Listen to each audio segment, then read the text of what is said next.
We drove it Taking a Christmas. country off. Wow. He was doing that storm. Oh, real close. To go sightseeing.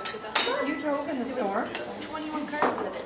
His family. So they're gonna get some. Oh, we have a question. We ended up in the ditch. How long does it take? How you doing? Good, how are you? 18 is when the driver. Oh my God. Yes, exactly like going to. Check my Twitter feed, it's all there. I don't even know who's running for the other these days. Yeah, my parents used to do that too. My mom. The first item under discussion is an update on water down by Karen Anderson.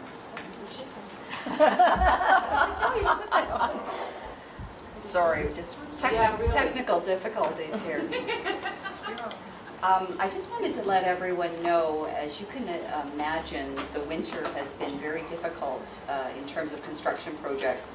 So we've recently been apprised of the delays, which are, as I say, are not unexpected for the water down construction. We are waiting for more documentation. The construction supervisor has promised us a very detailed timeline so that we can also consider, for example, when we'll have our sorter delivered, things like that. But originally we had been talking about an opening November in that area.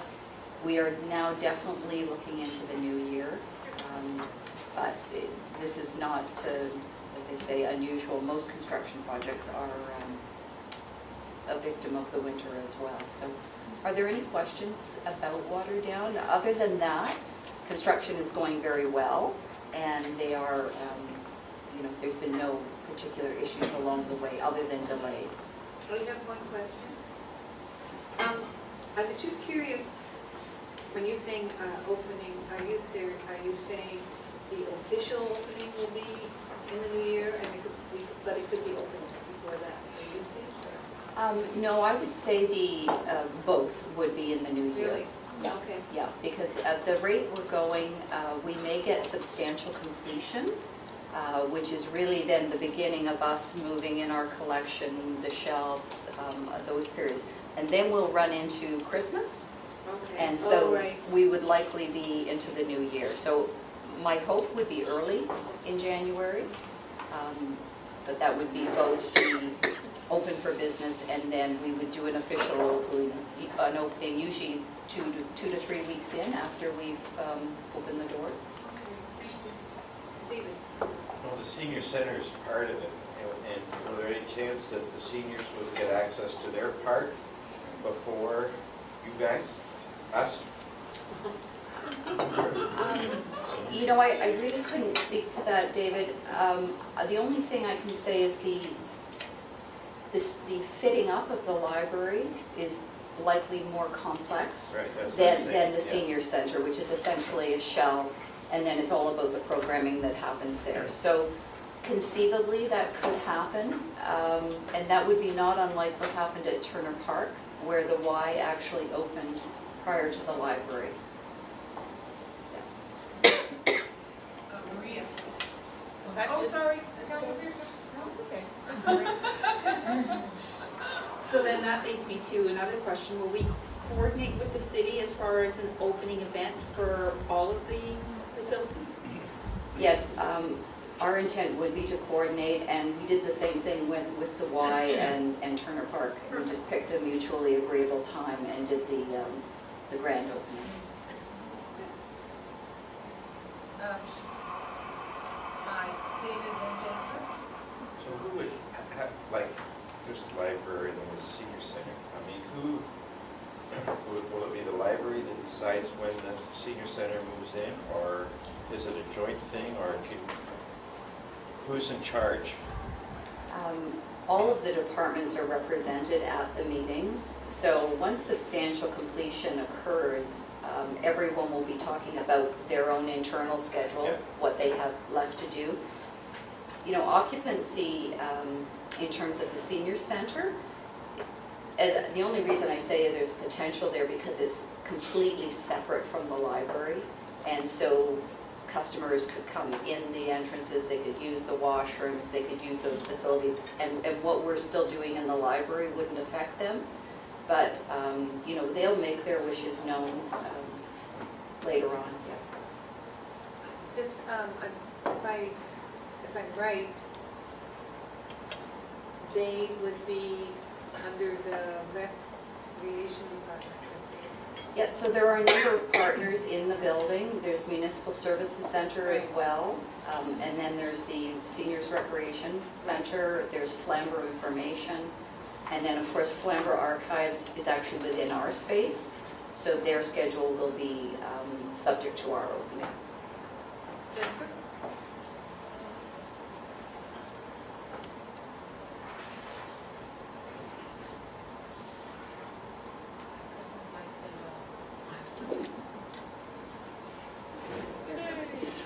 Karen, just two quick questions about the other facilities. So the existing Waterdown location in Mill Grove, are there any issues with the delay in the construction on continuing using those facilities? And then any implications for either staffing or budget with the delay, or do you know? So no implications in terms of the two facilities. We have committed that we will keep Mill Grove open until such time as the new Waterdown is ready to go. So likely those would still close just prior so that we could move collections.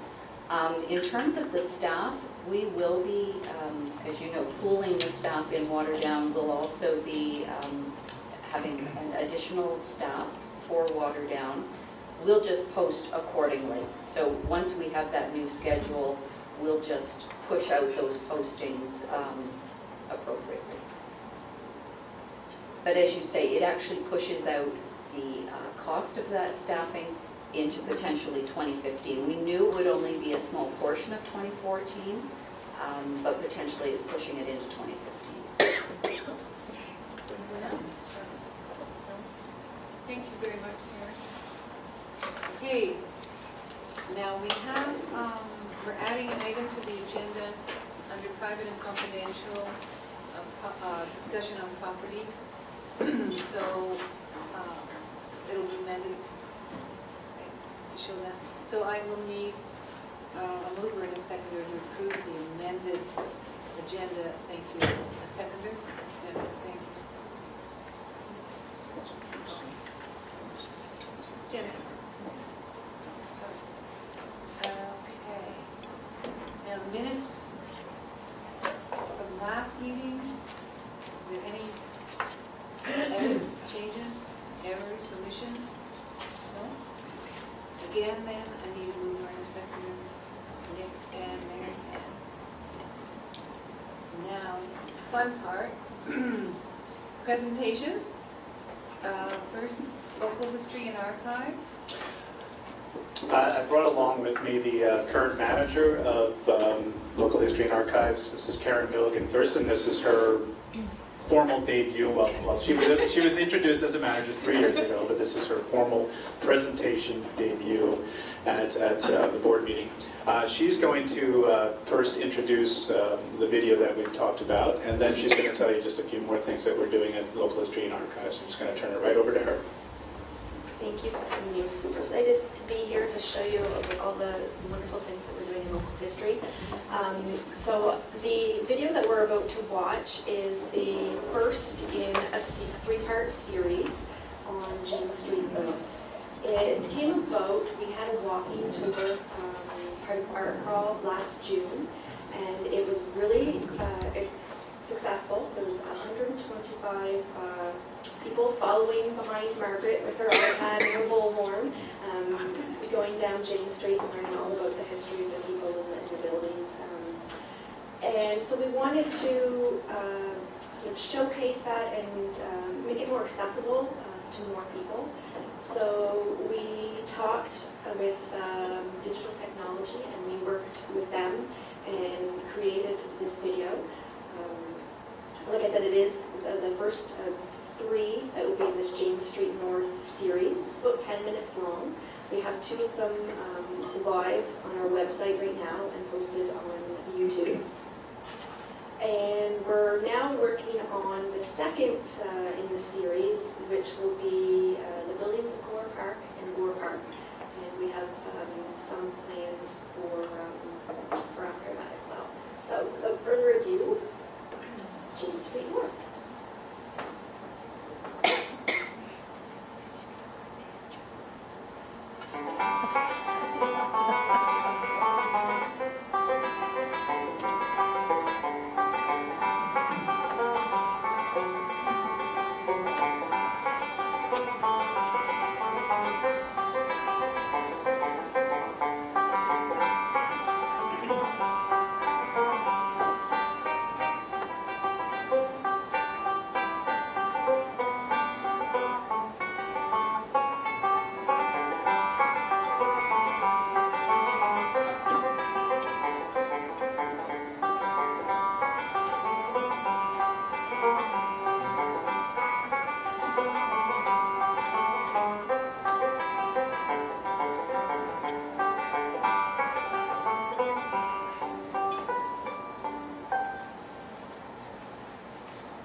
After Hamilton was first incorporated as a police village in 1833, business began to expand, particularly because of the canal which had been cleared through the beach and the subsequent increase in shipping traffic.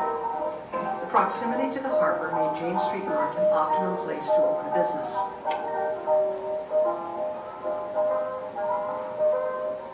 The earliest buildings were made of wood and very susceptible to fire. In November of 1832, a good portion of downtown was destroyed by fire, and further businessmen began constructing of more substantial materials such as stone and brick. Provision was first made for a market when the police village of Hamilton was incorporated in 1833, and the market itself opened for business in 1837. It has existed on primarily the same site on the block west of James Street North, between the City Hall and Merritt Street, ever since, although the layout has changed many times over the years. This is the market looking east towards James Street prior to 1888. And this is the market looking east at City Hall after 1890.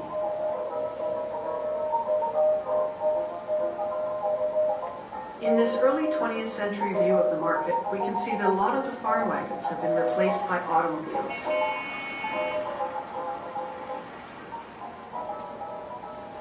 Standing on the east side of James Street, we have a view of Market Square across the street. The businesses were expropriated in 1969 for the construction of Jackson Square, and the expropriation sale signs are very visible. The entire block, bounded by King Street West, James Street North, Merritt Street, and Bay Street, was scheduled for demolition.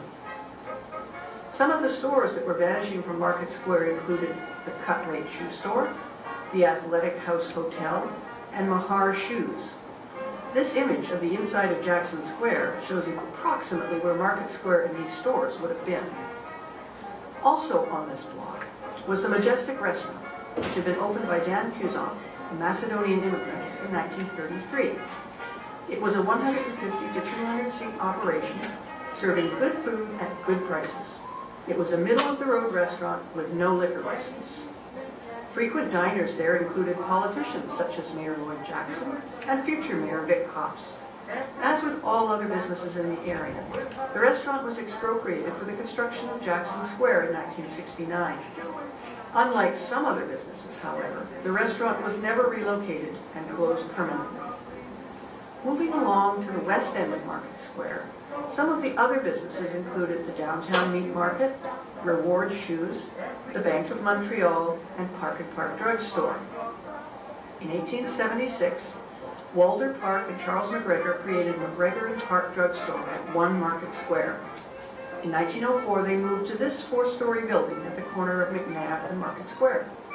The thermometer mounted on the corner of the building was used as the official temperature gauge for Hamilton for many years. The business incorporated as Park and Park in 1917. and they were involved in manufacturing, wholesale, and resale trade. Park and Park grew to become the largest pharmaceutical manufacturer and supplier in all of Canada. After expropriation, the store moved, and eventually Park and Park became part of the Big B drugstore chain. As we begin our journey down James Street North, we pause at the corner of King and James Streets. This view is pre-1890 and shows the old City Hall on the left.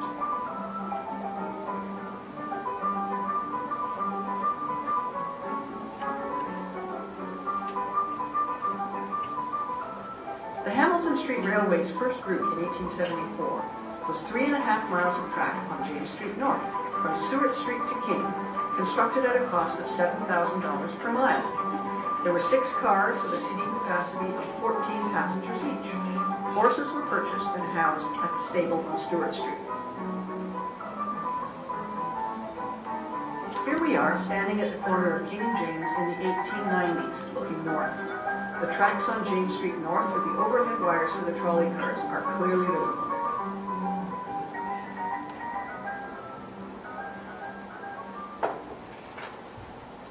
Trolley cars were very popular for a long time, but were eventually replaced by diesel buses. This is a streetcar turning the corner at King and James on its last trip on April 6, 1951.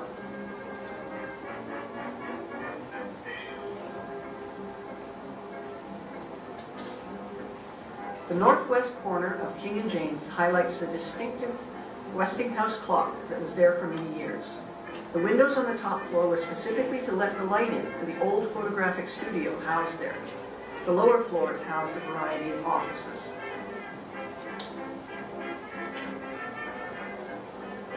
After the expropriations were finished, the buildings on that corner were demolished for the construction of Civic Square, later renamed after Mayor Lloyd D. Jackson.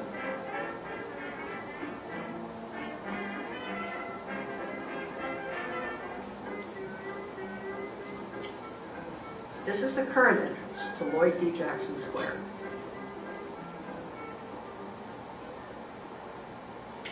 As we start down James Street, the first block to consider is on the east side, from King Street to King William Street. In this view, you can see Oak Hall, Stanley Mills, T.H. Pratt, and Grafton's. Mills Hardware was one of the many enterprises started by the Mills family of Hamilton.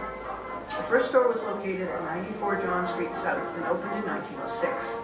They opened branches on King Street East, James Street North, Ottawa Street North, Main Street East, as well as Burlington and Galt.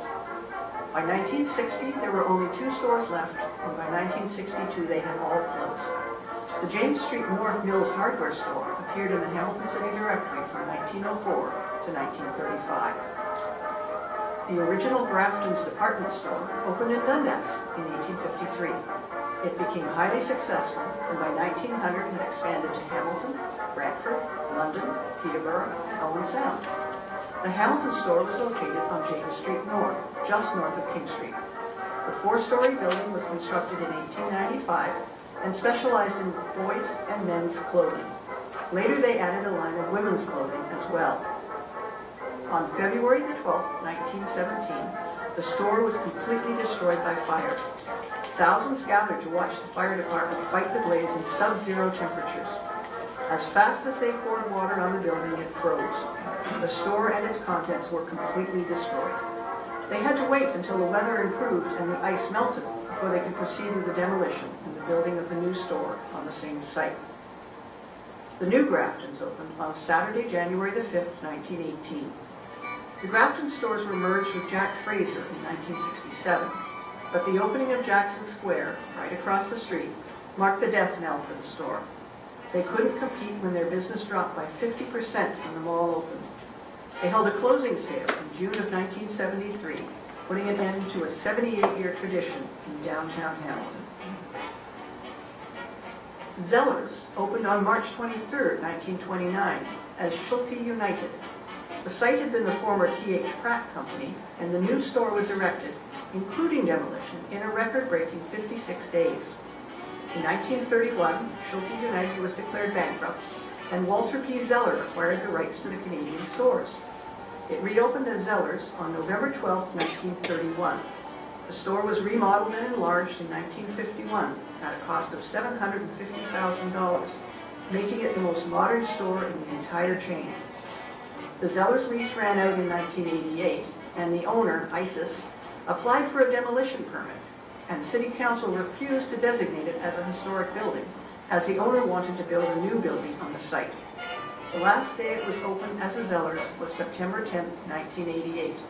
The building was demolished and remains a parking lot to this day.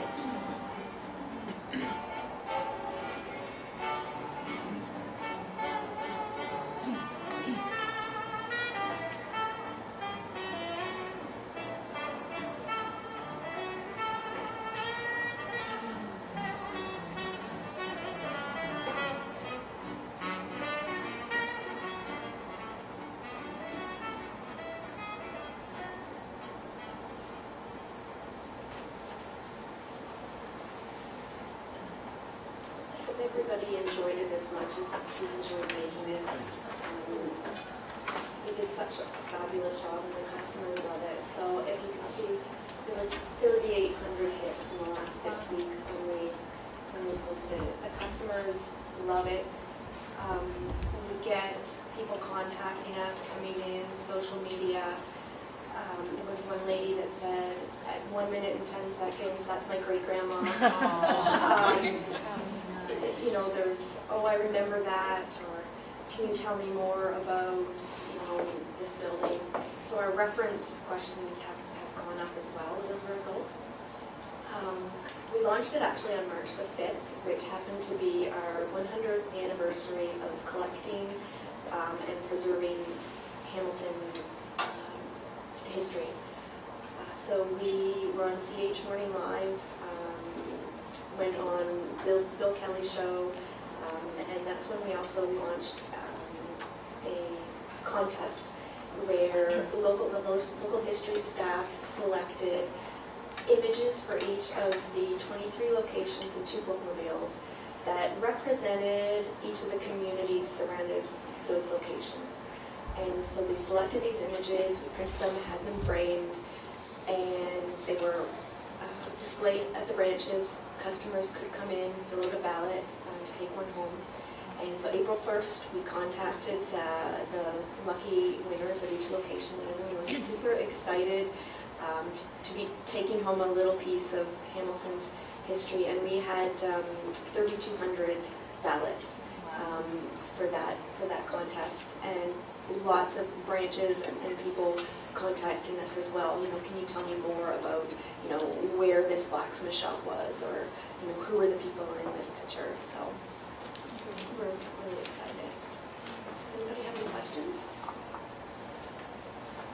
So I can just go to YouTube and watch this myself? Yep, so you can go on the library's website, and we have the video linked from there, or you can go to YouTube, and the library does have a channel, or you can just type in Hamilton Public Library, James Street North, and it'll be right there. Yeah. So, and both of them, there's 2 of them on there now, so I hope you'll be one of our hits for video number 2, and they just started working on video number 3 right now. So.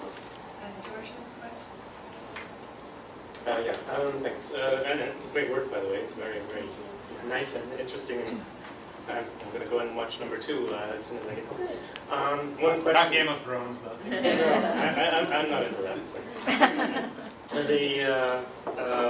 I noticed that you're using Creative Commons music in it, but the video itself doesn't appear to be Creative Commons license. Is there a specific license we have, or is it just that copyright notice at the end? It actually doesn't indicate its rights at all. Yeah, so right now, the library produced it all in-house using the Creative Commons material. But there is no... It'll be the same. Yeah. We'll be using the Creative Commons approach to it as well. I mean, I don't know if you have more to say than that than I do, but... Well, and I think our only limitation with it is some of the images are possibly proprietary to the Hamilton Spectator collection. So anytime we reproduce those, we need to get special We just need to get permission from them to do it. And the music itself, we're discussing the possibility of putting it to DVD And the music itself, we're not entirely sure what the rights are if we actually produce it in DVD and then decide to sell it as a merchandising. Some people have actually requested it in DVD, so we are exploring that possibility as well. I should, Alex Miller and Jeff Comer up in our digital technology department did most of the work in this, and they did a tremendous job, and we'd be very remiss if we didn't thank Margaret Houghton for the work. She literally did this in one take. Tremendous. And she just, I've had the pleasure of sitting next to Margaret a couple of times recently, and it just falls out of her. You just mention a time, you mention a person, you mention anything, and it just falls out of her. It's really great to have her as an asset at this organization. George, did you have any other questions? I'm sorry. Yeah, just if you could look into the licensing, because I can certainly see people maybe wanting to download and or display this for themselves or store it and so on. And so it would be better if it was clear if they were licensed and permitted to do that, even if it was a one of the more restrictive Creative Commons licenses, was still something that would allow them to legally download and or display for performance purposes and so on. Yeah, I mean the first video that we made, a lot of questions came up after we produced it, and it got 3,800 hits where I go, okay. And one of those is the sound quality and so on that we may need in order to produce it in DVD. So there's a lot of things that we're learning as we go along, but it's just great to get it off the ground, and we're very excited about it. Any other questions? And then Marianne. I didn't notice any enticement in this, maybe there is, to attract people to come in and use, I mean, it's there as sort of a way to draw people in, right, to use our archives. I wonder if you could be a little more explicit in terms of the videos, in terms of an ad to say, well, for more information on this, or to amplify in this, please. Is it there? No, it's not there. It's a good suggestion. Yeah. I mean, there is information below the video on YouTube. Yeah, I didn't see But that. that's a good suggestion too. Marianne? I just wanted to say it was really, really well done. I thoroughly enjoyed it. I enjoyed the music. I just got right into it. It was very, very, very well done. Thank you. Sound effects. Thank you. Yeah. The whole package, it's the package. The second one actually has some older video embedded in it as well. And I was asking about, what sort of the sound effects they were going to be using, and Margaret said, well, we're going to be using fire in all of them because there's a lot of fire. Anyone else? That's how the original lister called it. Yeah, That is all good. Thank you. Thank you, Karen. Now, update on sports reading and writing program.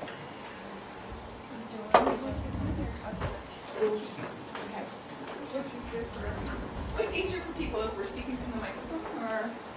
I've got a youth services. Yeah, we've got story time voices. So one day last week, Suzanne innocently came into the library, as she does from time to time, to use the fourth floor, and she encountered about 400 children. I didn't see, I was warned. Oh, you were warned. Okay, you didn't. But I didn't actually see. I was doing my floor sweep. 230 students were about to arrive at the fourth floor for their Forest of Reading celebration, so I was telling people, inviting them to stay and enjoy it, or warning them, depending on what your viewpoint was. So after talking to Suzanne, she realized that she didn't know about the Forest of Reading, so she invited me to come in and speak to it to you today. So yes, this is Maureen Johnson. She's our manager of youth services. And another key individual in the whole Forest of Reading extravaganza is our community youth librarian, Naomi Broom. And this was her first year doing the Forest of Reading, and she did a fantastic job, but she wasn't able to join us tonight. So I just going to start us off with a little bit of background, and then I'll hand it over to Maureen, and she can give you all the highlights from this year. But actually, we've been partnering with both school boards on the Forest of Reading program since 2005, and I happen to know that because I was here in 2005 assisting with the initiative. And basically, Forest of Reading is a program from the Ontario Library Association that is done in many schools across the province. And one of the goal of the program is to promote a joy of reading and a love of reading, but also to highlight Canadian authors, illustrators, and publishers. So each year, OLA announces a short list of authors and books in a variety of different categories, and kids in schools across Ontario read those books, and they are actually the ones who select who wins in each of the categories. So the program was something that many Hamilton Wentworth District School Board and Catholic District School Board students were participating in, but the school boards reached out to us because they wanted to kind of have some kind of a celebration and a culminating event. And OLA does a fantastic event in Toronto that attracts thousands and thousands of students. But in terms of getting a lot of the Hamilton kids there were a lot of barriers in terms of expense and travel and all of those sorts of pieces. So we were looking for a made in Hamilton solution that would replicate that kind of excitement. A lot of times when we think of kids and reading, a kid who loves reading versus a kid who plays hockey, it's two very, you spend a lot of your reading time alone, but you don't get sort of those opportunities to come together with fellow readers and really celebrate the way that kids do who might have other interests in different areas. So we wanted to kind of replicate that excitement in a reading type setting. So the kids enjoy a visit from one of the nominated authors, and then they come down and vote for their winners. So it's a program that we've been doing for many years, and like many things that we do in youth services for many years, it's great, and we take it for granted that it's great and that it's an important partnership. But we thought it was a wonderful time to bring it back to you to share some of the successes. So Maureen will touch on some of the highlights from this year.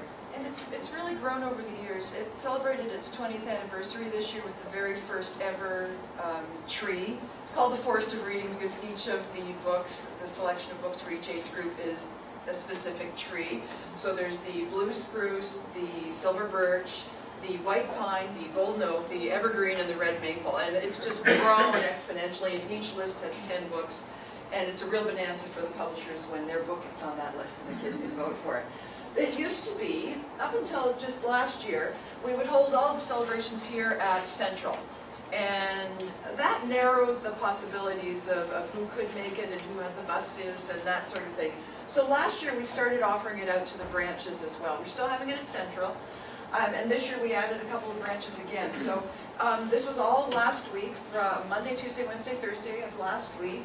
We had 6 branches: Ancaster, Central, Concession, Sherwood, Terryberry, and Turner Park. So a big thank you to all of those branch managers who invited classes and classes of students through their front doors. There were 4 days of events, and I just heard from Naomi after the final count came in. It was actually 1,750 students that marched through our doors. Here at Central alone on Thursday, we had 230 on the first floor, and we had 200 in the morning and 200 in the afternoon down in the Hamilton Wentworth rooms downstairs. So we go right... The Spectators had some articles around education this last week, and I want to say that that's about 50% of the elementary schools across the city, so that are sending students to the program. So we've got a great reach in terms of the kids that are coming out for this.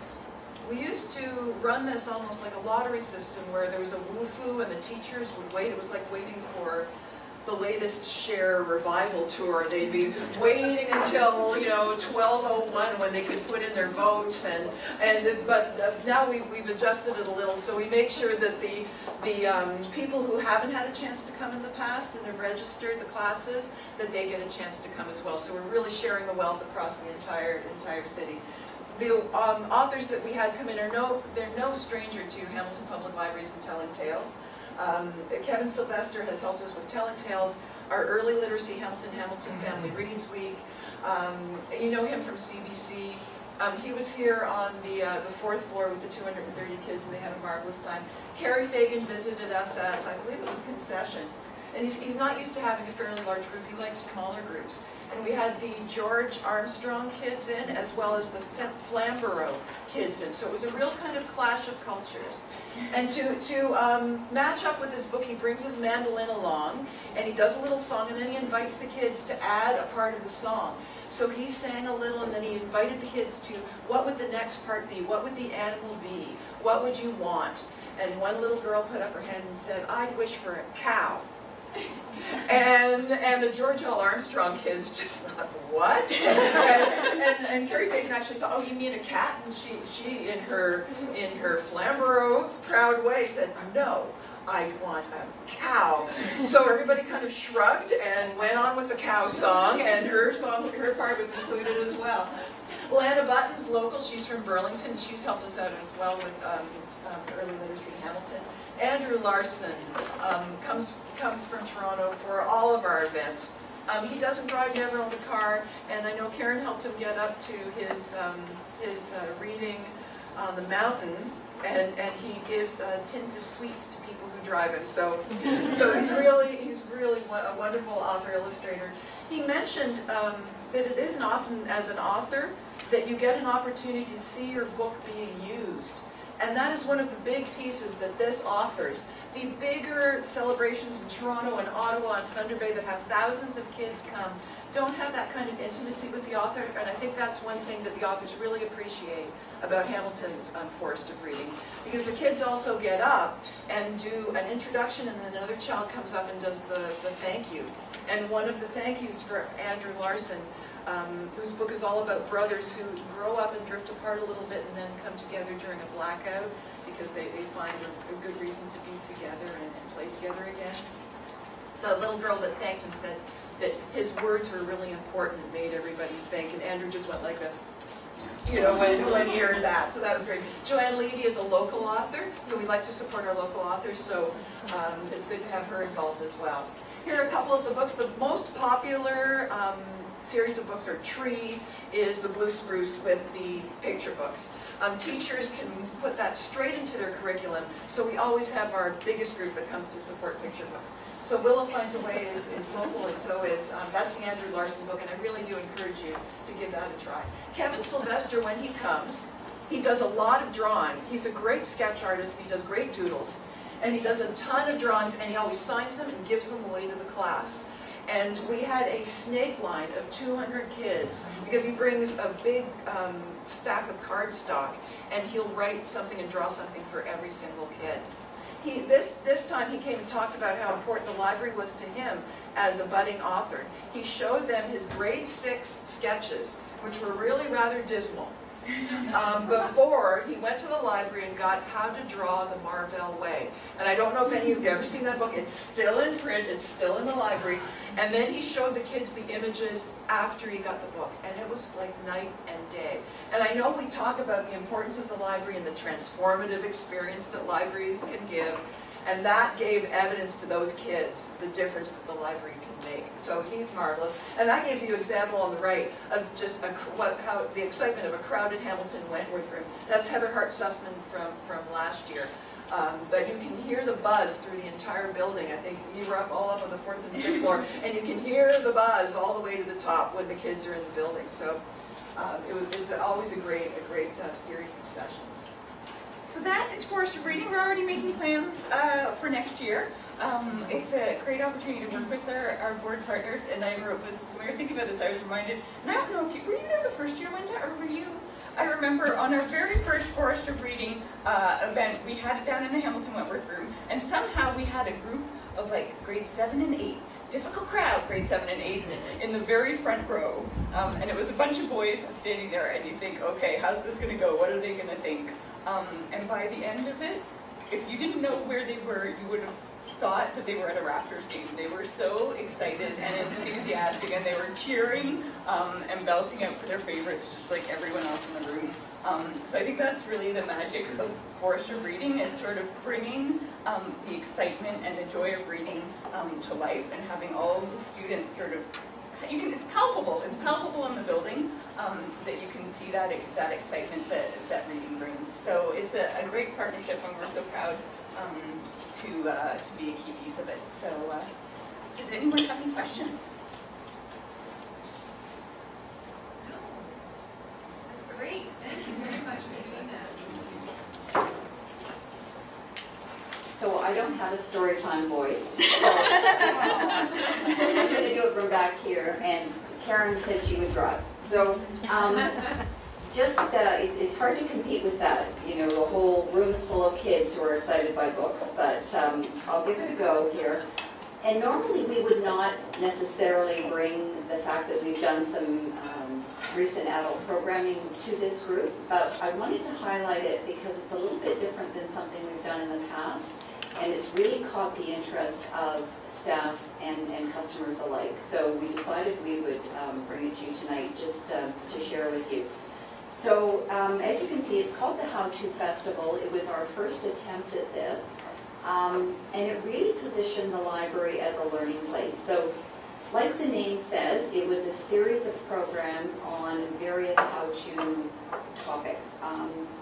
So it ranged from spring cleaning, saving on groceries, downloading digital photos, updating resumes, reading magazines with Zinio, a whole range of ideas. And we know that the public come to us for information, and this was an opportunity to really be proactive and group a number of programs under this overall umbrella theme of a how-to festival, and it actually turned out to be very successful.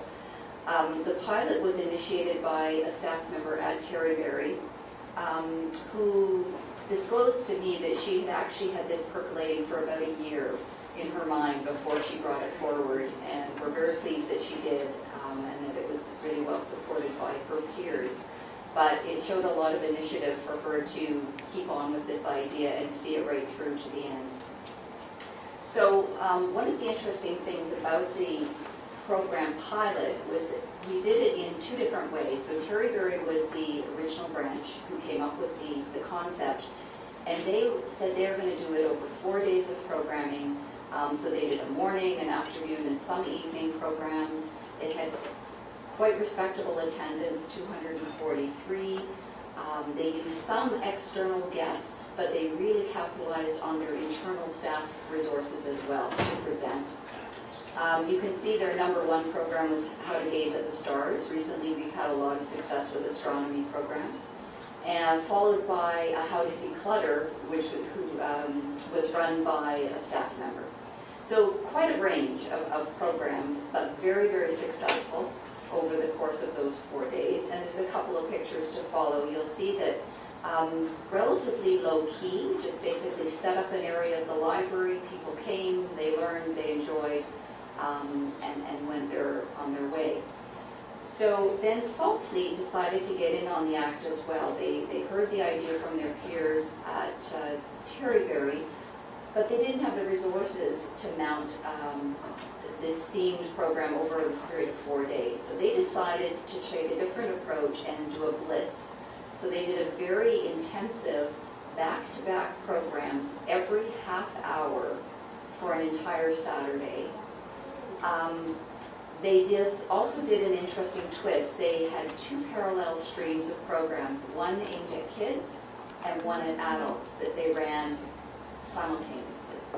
And that was really interesting because you could have mom on one side of the library attending something, and then the 2 kids over on the other side of the library attending something. And that worked out very well. They had 188, which most of you have been in the Saltfleet Library. You'll know that that meant for a very intense, busy day. Their #1 program was a kids program, Rainbow Loom. I didn't know what it was, I now do. And their second program was on henna designs, and they had a volunteer staff member who was doing that for the program. So that was very successful. And there's a couple of pictures to follow, everything ranging from the Hammer City Roller Girls right through to Worms, compliments of Green Venture and the vermicomposting. But again, that range of programs that could appeal to all ages and a bunch of different people. In terms of the testimonials that we got very positive feedback. It really speaks for itself. People were very excited, as I say, both the customers and the staff. There was quite a bit of a buzz during the program. And finally, just to mention some of the benefits, the staff were very engaged, as I said. That buzz was part excitement, part exhaustion, but it was really rewarding for the staff, and it was a real bonding experience because so many of the staff were involved. So not just the people who would typically conduct library programs, they really tapped everyone for their areas of expertise. So that was exciting. Already planning is being done for future programs, capitalizing on some of the contacts made in the community. Attracted both regular and new users. So interestingly enough, it showed a side to the library that not everyone has been exposed to who usually come for collections. Because of the intensity, they couldn't help but miss that there was something going on around programming on those days. A lot of new cards issued as well, which is fabulous. In terms of lessons learned, this is why we did it as a pilot. We wanted to see what model works, is it scalable?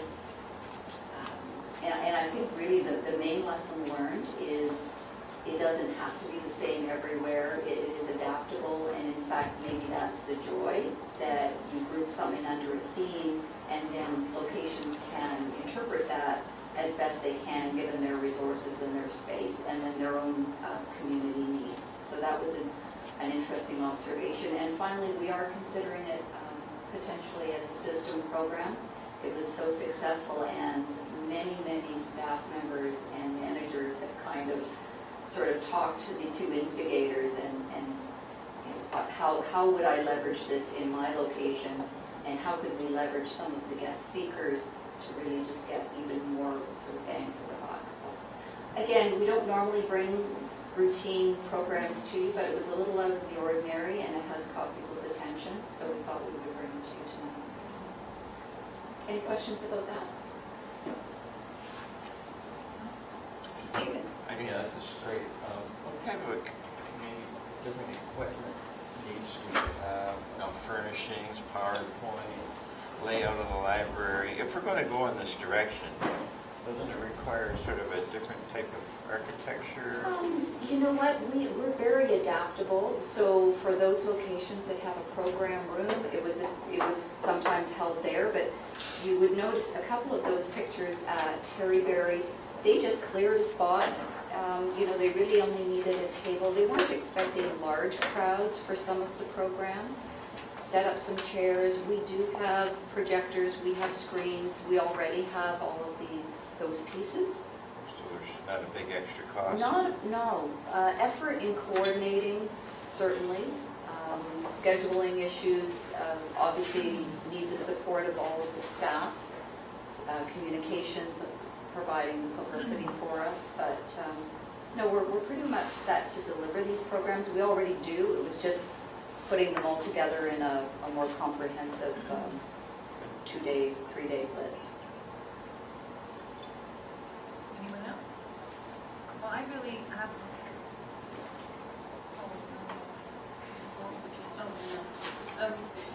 I really have to thank everybody for doing this for us. There's lots of things going on all around, and often, I mean, I'm always sort of embarrassed that I didn't really know about that. Hundreds and hundreds of kids coming in here. I saw them, but I didn't know what it was all about. And when Maureen came by, I thought, oh, I said to Paulette, can we hear about books? Can we please hear about that? And I think it's exciting. When I was listening to the festival presentation, I wondered how that's going to tie in with our makers stuff. Right away, I thought, oh, is that the way can we use that to sort of do that, or? I think there's a lot of possibilities there, because so much of what we do is creative, right? I mean, and if you look at some of their selections of programs, the photo editing, there was one on films or filmmaking, lots of possibilities.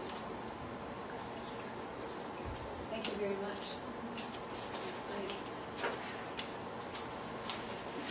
So we have no consent, no business arising. Do I have to do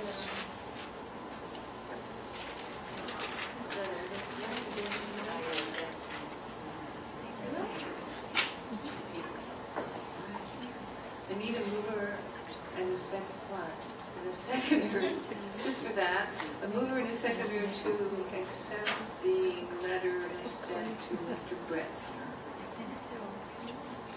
Jennifer Wu, Seconder. Claire, thank you. That'll teach you. That'll teach you. Okay, reports. Chief Librarian's report, which I thought was, I always think these are really interesting. Does anyone have anything they'd like to ask about or comment on in this report? Right, then I need, again, a mover and a seconder to receive this report. Councilor Pearson and Nick. Thank you. New business. Oh, yes. Reciprocal borrowing, Wellington County. Any comments about that?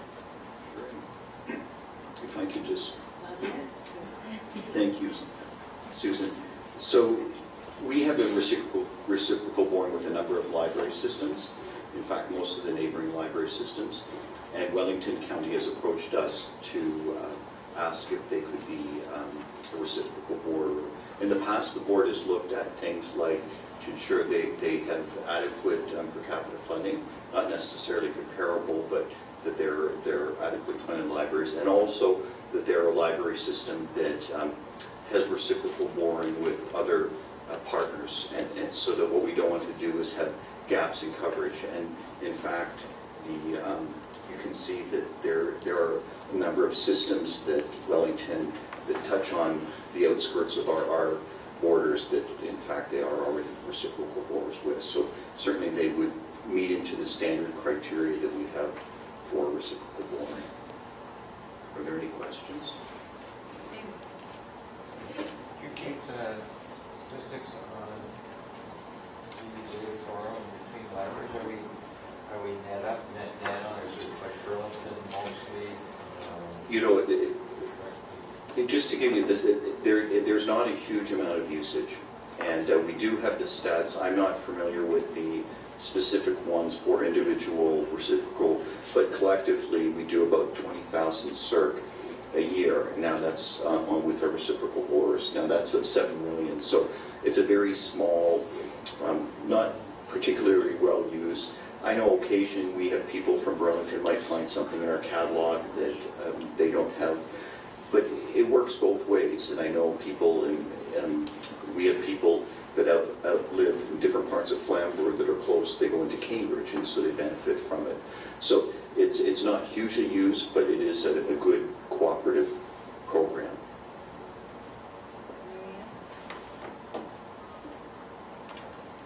Does reciprocal borrowing have anything to do with waiting lists? Do clients of a reciprocal library board get on our waiting list for a book that has a waiting list?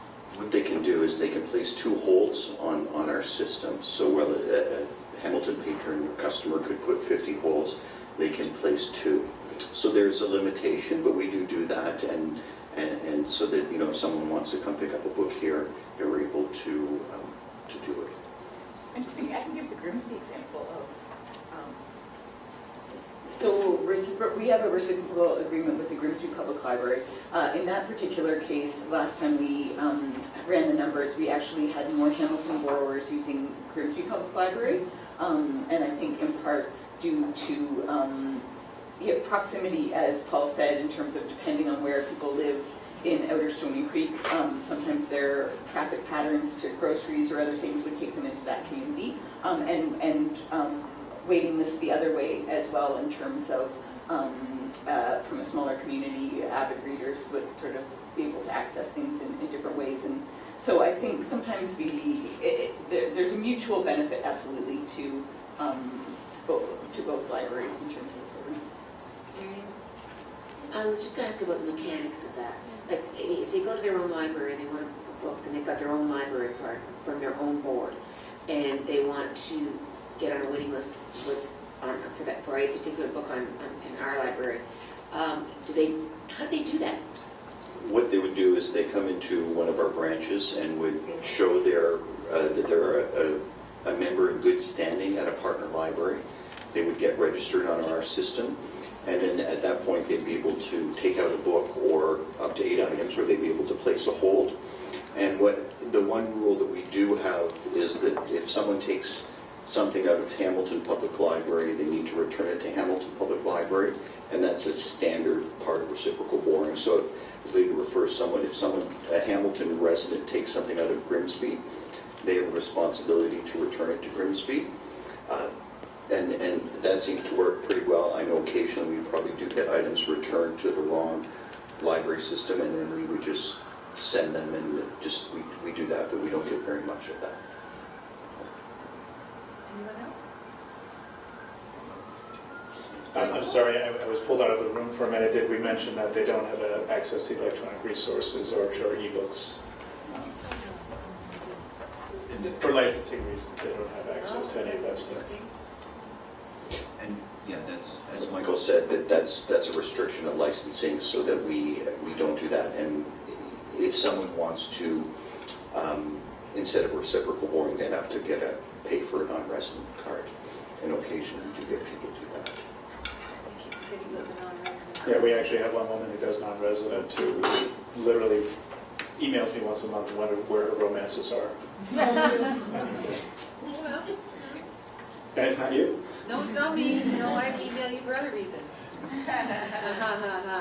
Okay, anyone else? No? So I need a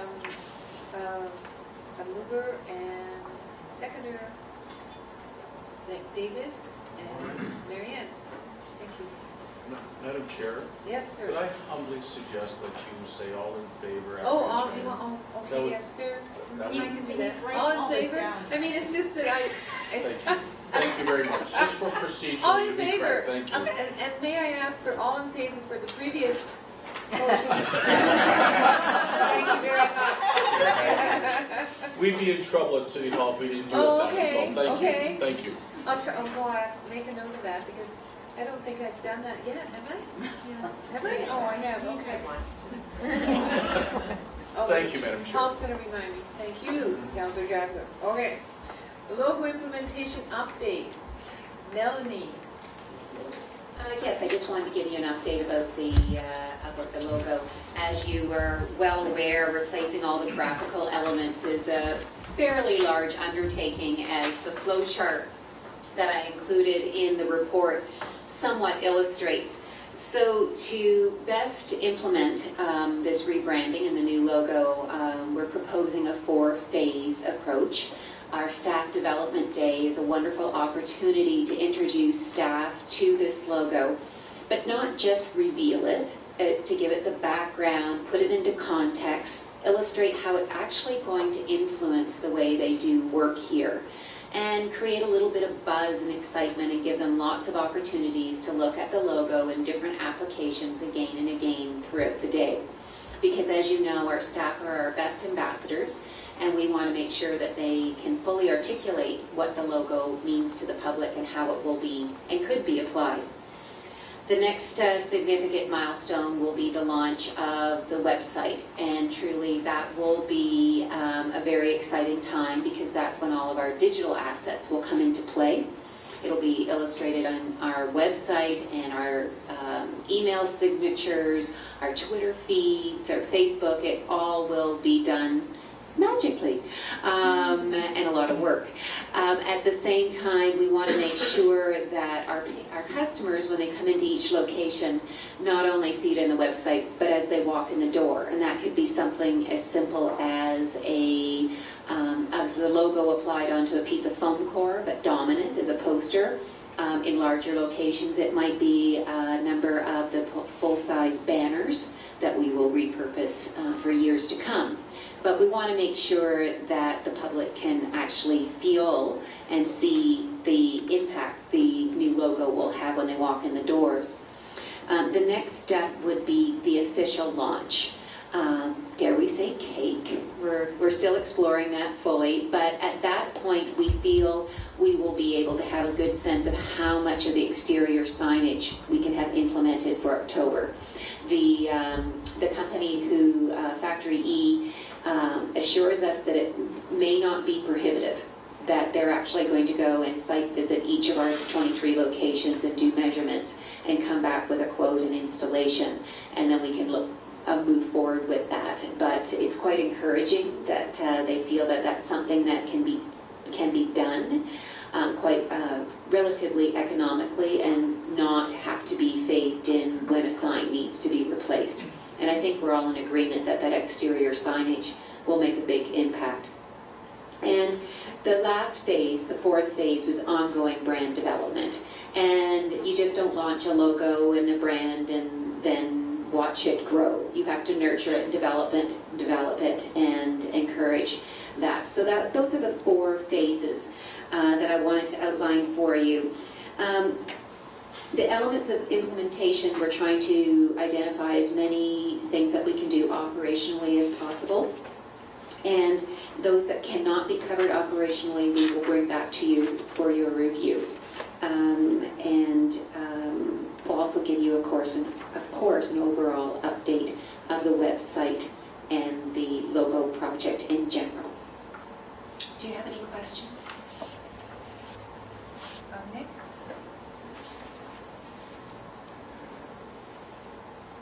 Okay. Anyway, do we have an ideal time frame for the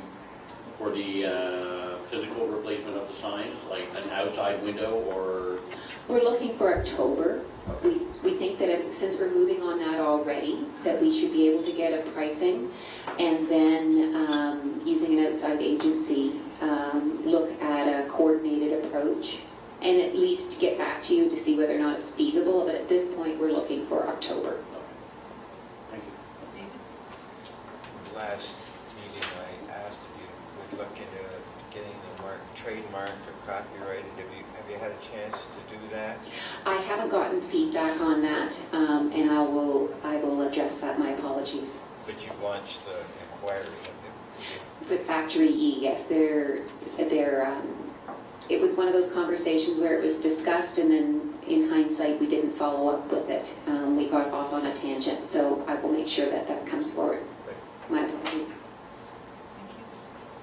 Anyone else? Okay, I need a motion to receive this update. And Claire and the secretary? Linda, all in favor? Ha ha, ha ha. That's only the first time. You're not going to be a fail yet. Okay.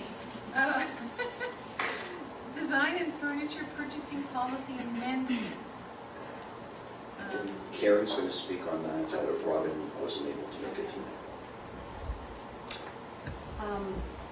I just wanted to maybe draw your attention to a couple of examples that might help provide some context for this request.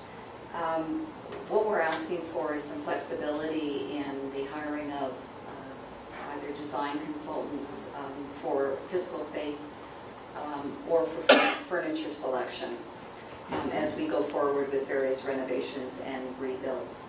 So Robin wrote this, and she's included some examples of library-specific requirements, and one of them refers to the fact that libraries are different than typical office space. And when the city arranges corporate contracts, they are really thinking corporate office space. And for example, Terryberry sees about 5,000 visitors per week. So we need furnishing that is particularly robust, that is not necessarily office furniture.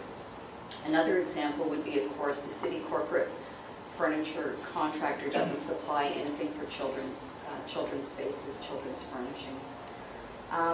Another example I would use would be Turner Park.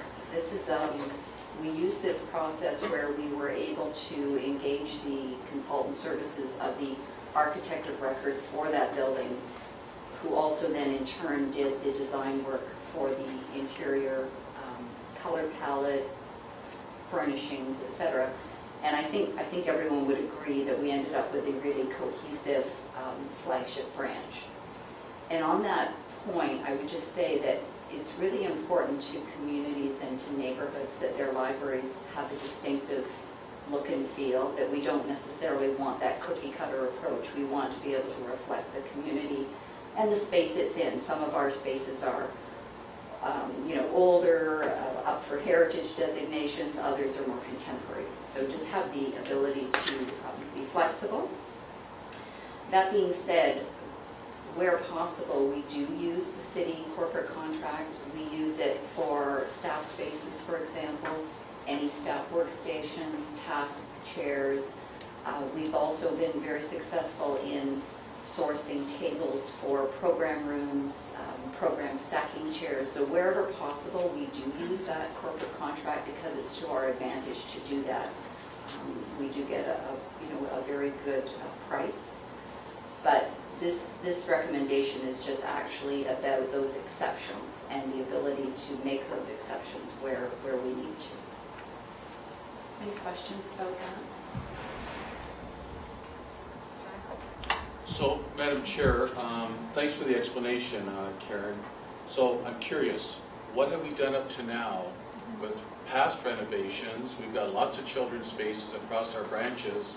What have we done up to now without this report asking for an amendment? Through you, Madam Chair, to Karen? I think we've probably done a mixture. So if I am recalling correctly, we did come to this group for Turner Park to engage the services of that architect for that design, and we did pay an additional consulting fee in addition to the project. So that's how that one played out. Some of our more recent ones, for example, Terryberry would be a good example of a recent renovation. We almost exclusively were able to source material through the corporate contract with some exceptions, and those were in the areas of children's, as I mentioned. But we were pretty successful in sourcing routine furnishings, chairs, tables. So it's been a bit of a mixture. It's been a mixture, and we've had, and Paul, maybe you could speak to this, over the years, I think the requirements of the city purchasing policies have also evolved over time as well, and how we fit into those. So I would think today is not exactly the same as it was X number of years ago. So basically they've been one-offs like Turner that through a one-off report have come here, because without this amendment, staff wouldn't have had the ability to do that unless they brought separate reports for that separate particular project all at that time? That's correct. Or there's also the ability to, through the city procurement process, to make a case and make an exception. I think the thing is, how this report came up was we were actually going to bring a report specific to water down.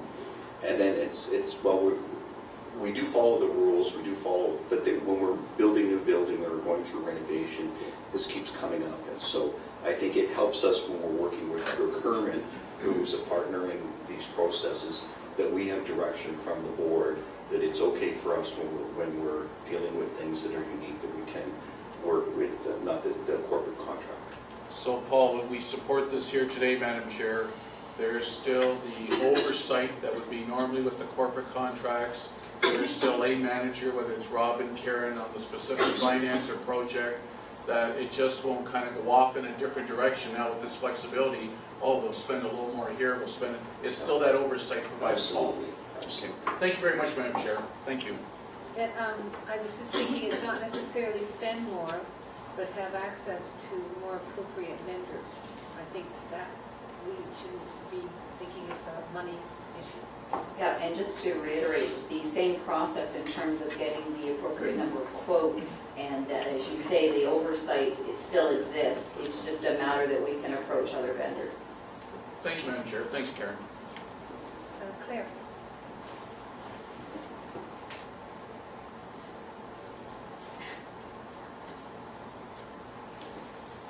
So would this mean that there was an updated policy that would come with specific language changes? Or is that? No, I think this would address that flexibility. Because this is an amendment to the purchasing policy.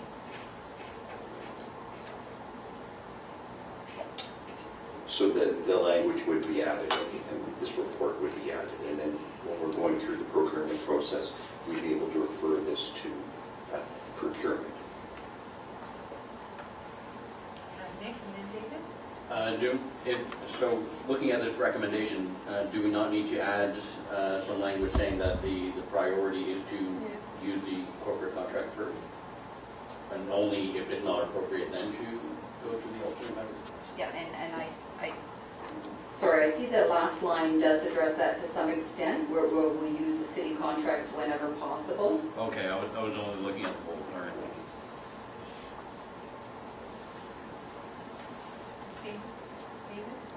I guess my question is going the other way, being a devil's advocate. I mean, what the reason for the policy being there in the first place? Was it not, or maybe you can help me, why do we go through use the city contractors always? And I can sort of see why, but if we do that here, why don't we do it all the time? I think though the situation here is when you have something standard, the city is a large organization, the library. If we're buying an office desk, there's a contract with a vendor where they can supply a desk at a cheaper rate than if we were to procure it ourselves.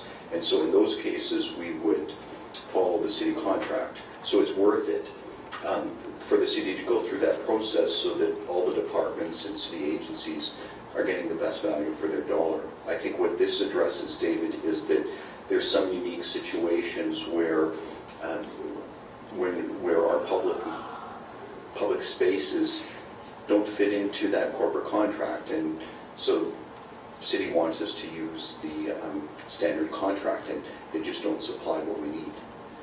But my point still would be, then why don't we do this universally? Because I'm sure there's some areas in IT, for example, where you would want to go outside the box to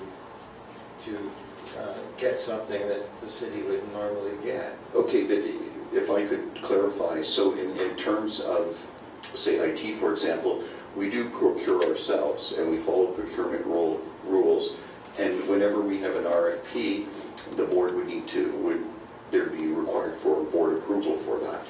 So there's plenty of situations where we would not procure through the standard, or we would procure through the standard process, but just the contract is different. All right. Sorry, Jen. So I think if I'm understanding this, an example might be if you're trying to get shelving for Calworth, you're not going to be able to find that off the shelf somewhere through any vendor. You might have to have it custom made, or you'd have to go to a specific company that makes that kind of architectural furnishing. So then you'd have to go outside the standard procurement. You might have better luck at Central. Maybe you got something special for Turner Park. And I remember shelving some of the furnishings. I think it was for Turner Park, was a special direction at the time. You're right, there was a direction at that time, and it wasn't just specific to Turner Park, it's shelving in general. So we have a vendor of record for that shelving, but there are many suppliers of that shelving. So we still go through the process of getting competitive bids, but they are all bidding on the same product. So it might not be the same list that the city has. It would be unique to the library world. Yeah, and I think it was because the city didn't have a comparable need for shelving as we do, that we had to create something unique. Claire, would you? Sorry, I'm sorry. Claire and then Paul. And I'm fine with the idea of it. I think I'm just getting caught up a little bit on making sure that the wording as it would go out is expressed properly, because I kind of am on the same page with Nick. I kind of prefer that the specific recommendation that we're sort of moving and seconding, because the background, I don't know exactly how this looks after it leaves us, but I think of the background more as it explains it to us, as opposed to it's what you would take as a staff person, and you can correct me if I'm wrong. So I might be more comfortable if it just sort of explicitly says we're not trying to sort of say, hey, city, we don't like your policy. It's just if we need exceptions. And I think for David, if I can try to clarify, I think the difference is that this is specific to furnishings. So like for IT stuff, it would be, and you can correct me again if I'm wrong here, but for IT it would be more generic, just that you have to go through a procurement process. But for furnishings, there's a specific contractor that we work with. Is that fair to say?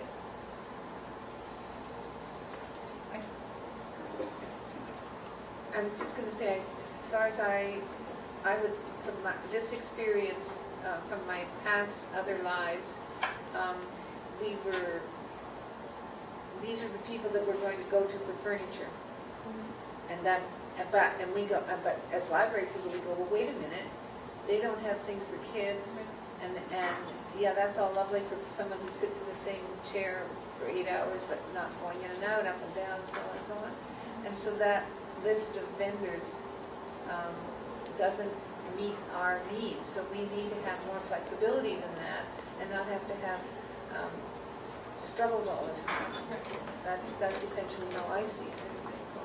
I was just going to make a suggestion, and Robin isn't here, but I'm sure if we were to add to the end of it, library staff will continue to use city contracts where appropriate, or city contracts where appropriate. So at the top, so we could, just a suggestion, we could amend it to add that library staff, and this is just a suggestion, will continue to use city contracts where appropriate, so that clarifies, because I think that's the intention of the report. Oh, no, yeah, it is. And so we can put that. so the suggestion would be that would be actually put as part of the recommendation. Because I think that was the intention. Does that satisfy your concern? No. That's okay. I don't understand it. I mean, if we make an exception for furniture, we should make it for everything. And why do we need a special motion to do something we're already doing? I mean, we're already doing it. Well, I think this is to make, because every time that we need to do this, we have to go through this process.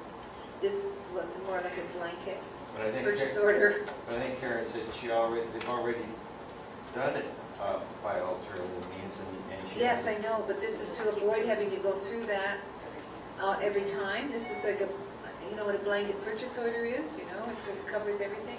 Instead of one of. That's the idea of this. So that's a historical thing, and we can move forward with a blanket. Yes, we can do that as required. Jennifer. How much of the furniture purchasing falls under operational budget and what falls to our capital? Because any capital has to come back to us, does it not? So what would the split be? Like how much of this are we going to see operationally? How much does this change what library staff does versus what we see? Would that help too? I don't know. I'm not sure, and Robin would know better the exact breakdown between the two, and I think it would also depend upon how many capital projects we have going at any one time. If, we can defer this, and I'm trying to think, Karen, if we want to defer this to next month, that's another option when Robin's here, or we could make that amendment. See, and I guess just to answer your question, David, what this does, I've been involved in a lot of projects, and I know basically what happens is when you're looking at your cash allowance for furnishings at a project, city will always say, oh, you need to use the standard contract, and which is the standard provider. And we say, well, no, we want to, work with the architect to get some designs.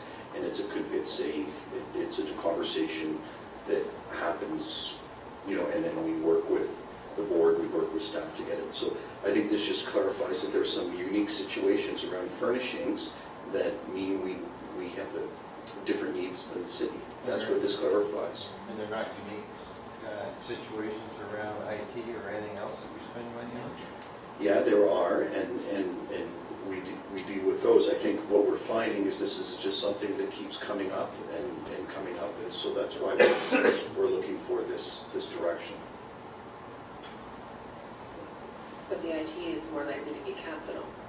So you're gonna have to come back to the board for that. I mean, not the routine things, but if you're changing your whole server architecture like we just did, then you're coming here with capital, and if Well, you're we're- going outside the procurement policy, it's coming to us anyway. Right. So amending the policy for everything, I don't know. I don't think that's necessary. But in the case of IT, we go through an RFP process, and the board approves that and approves the vendor. So that's done through that process.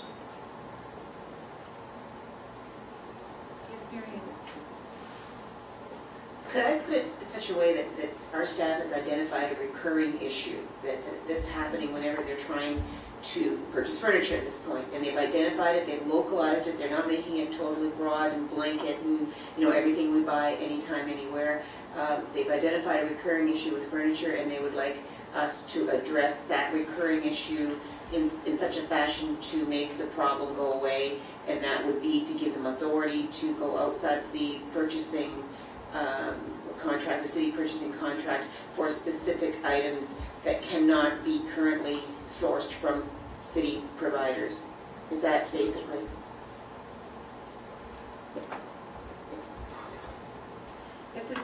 If we add clause edit to that recommendation, which spells that out, that we're going to use the contracts other than when it's obvious that we cannot do that, I don't see that we can't move forward with accepting this recommendation. And because we vote on it, those who have difficulties can disagree.